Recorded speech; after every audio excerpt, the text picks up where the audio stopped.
Okay, hi Jasmine. Sorry, I got your DMAT message and yeah, I can understand how you're a little bit confused with the feedback I gave you. So yeah, hopefully that was all good. That's making sense.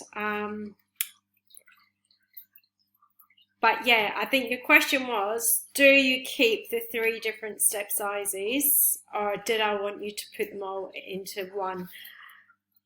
It's up to you, but what you're doing by bringing in 3 different step sizes is you're bringing in another variable, and I think you're making this report more confusing in doing so. So when you said the overall mean recall time for all of them is 2.2 seconds, I'm assuming that what you did was you took these 3 times and you averaged them together and you got 2.2, and then you averaged the non-musically trained participants and you got 2.7. Now that's actually like a nice shift. It gives you a really good trend, and the same with what you did here with combining the means for familiar and unfamiliar. So what I would recommend you do is get rid of step size altogether in the proposal.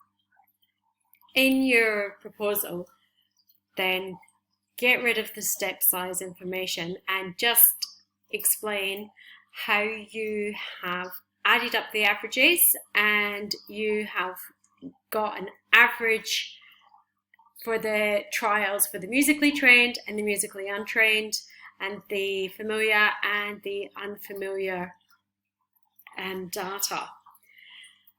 And if we keep the syllables out of it, I think you're going to have a much smoother report, and it makes a lot more sense. It's going to be easier to discuss the problems in the discussion as well.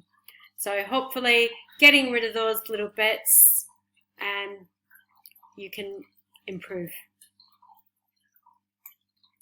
So the averaging the averages, no, we're going to say combined, will be combined to produce an overall average.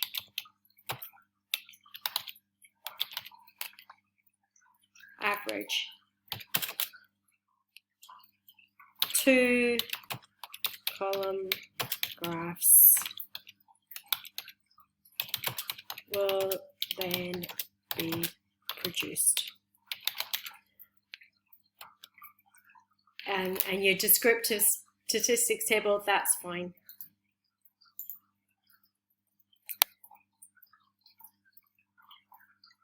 So yeah, just go through this, get rid of the stuff that's referring to step size because it's just going to confuse the reader.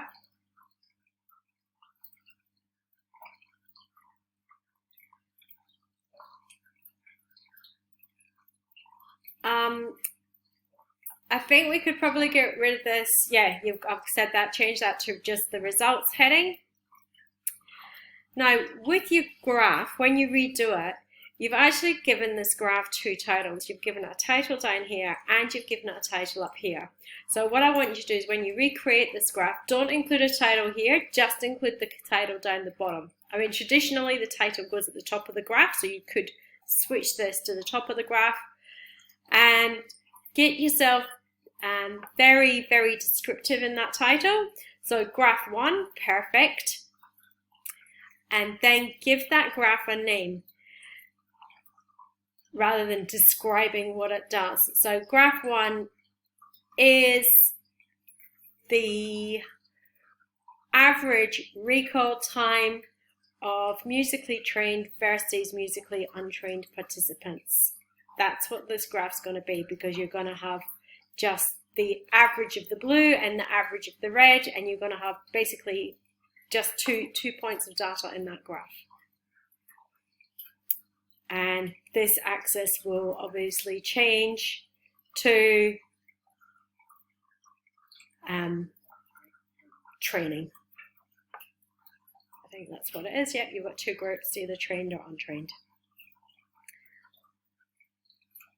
Exactly the same here.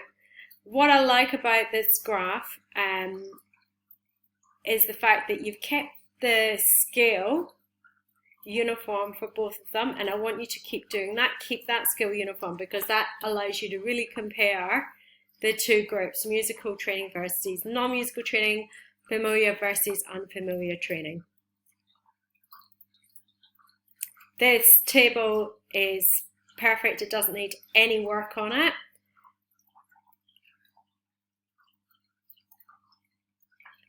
But what I want you to do is to move this table to beside graph 1, okay? So that when you've got graph 1, you're referring to graph 1 and table 1 at the same time. So this here, you probably can just get rid of that step size 3, 4, and 5 and just keep 2.7. Just simplify that. But then you probably want to allude to the fact you take the reader to the table and you say to the reader that the times ranged from 0.36 seconds to 4.4 to 8.95 seconds. So this is a massive range in scores. And just at this stage, point out huge range in scores. And then when you go down into your discussion, then yeah, you need to talk about the fact that it's not just a relatively wide range. It's a wide range of scores, suggesting that the data is definitely unreliable. So make sure you talk about that. That's the key points. I'm not sure how long I've been recording. I can't find the time. 7 minutes. Okay. Fix up that data. Send it to me. See and I'm going to have a look at what you've put with the redraft.